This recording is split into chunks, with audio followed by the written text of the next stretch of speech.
maksudnya saya akan menjelaskan. Pertama-tama kita harus tahu dulu kelas itu seperti apa. Kelas itu adalah blueprint, seperti gambar yang terlihat di depan ini, blueprint tentang mobil. Jadi komponen-komponen mobil yang ada dalam mobil itu dinamakan field atau atribut. Sedangkan behavior yang bisa dilakukan oleh mobil itu dinamakan method. Nah, untuk lebih jelasnya bisa dilihat di blog saya ini, Dwi Kusuma, bagaimana kita bisa menentukan nama yang tepat untuk sebuah kelas. Nah, di sini saya akan menjelaskan tentang bagaimana cara mendesain metode yang baik. Sini ada 4 cara. Yang pertama adalah menyediakan interface publik yang kohesif. Ini maksudnya adalah sebuah kelas sebaiknya hanya merepresentasikan satu konsep, jadi tidak boleh lebih dari satu konsep. Terus yang kedua itu adalah meminimalisir ketergantungan. Jadi kelas itu bisa dipisah jadi dalam satu kelas. Misalkan tadi kelas register itu tidak perlu tahu nilai dari si value dari koinnya, kelas koin. Selanjutnya yang ketiga adalah memisahkan aksesor dan mutator. Nah, sebuah metode mutator itu mengubah keadaan dari suatu objek, sebaliknya metode aksesor meminta objek menghitung nilai tanpa merubah state-nya. Nah, beberapa kelas itu dirancang hanya memiliki metode aksesor tanpa tahu metode mutatornya. Nah, yang terakhir adalah meminimalisir efek samping. Efek samping dari sebuah metode adalah setiap modifikasi dari data yang diamati dari luar metode. Metode mutator memiliki efek samping, yaitu modifikasi parameter yang implisit. Sebuah metode tidak seharusnya memodifikasi variabel parameter. Ya, di sini saya akan menjelaskan objek data. Mungkin teman-teman udah pada tahu ya objek data itu apa, seperti int, string, double, dan lain-lain. Dan di sini saya akan menekankan di dalam objek data untuk menyimpan jumlah. Banyak sih ya. Menyimpan jumlah itu seperti rekening bank, terus cash register, bahan bakar gitu contohnya.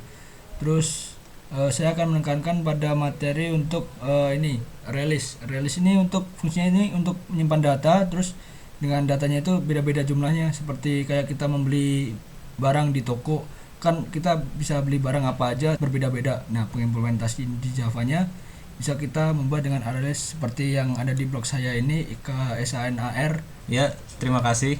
Jadi saya akan menjelaskan tentang sifat dari sebuah objek yang nantinya objek itu akan ditentukan behaviornya lewat sifat itu. Nah, beberapa objek memiliki sifat bergantung pada apa yang terjadi pada masa lampaunya. Berikut adalah codingannya. Langsung saja ke representasi dari codingan.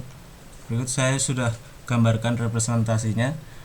Lingkaran merah kita sebut sebagai objek, yang nantinya objek itu akan bergerak sesuai dengan sifat yang kita tentukan. Misal ini berada pada maksud saya kolom 3 baris B. Nah, untuk berpindah ke baris 4B itu akan kita tentukan melalui codingan tersebut. Intinya begitu. Terima kasih. Ya, untuk subbab selanjutnya ialah tentang static variable dan metode. Static ialah salah satu reserved word pada bahasa pemrograman Java. Ia berfungsi untuk menjadikan sebuah variabel atau metode pada Java yang bisa diakses secara langsung tanpa melakukan instansi objek. Kenapa? Karena variabel atau metode dengan static merupakan milik kelas, bukan milik objek. Dan keyword static pada Java dibagi menjadi 3, yaitu static variable, method, dan block. Dan untuk contohnya bisa dilihat di blog saya yang beralamat bakameong.student Telkom University. Packages adalah suatu cara untuk memanage kelas-kelas dan interface yang telah kita buat. Nah, di sini di PDF ebook ini bisa kita lihat contoh-contoh dari import packages in Java library. Ada Java, ada language, ada utilities, ada input, ada output, ada networking, dan lain-lain. Nah, di dalam packages ini kita harus cara membuat packages adalah pertama mendeklarasikannya, kedua membuat strukturnya, ketiga kita mengcompile.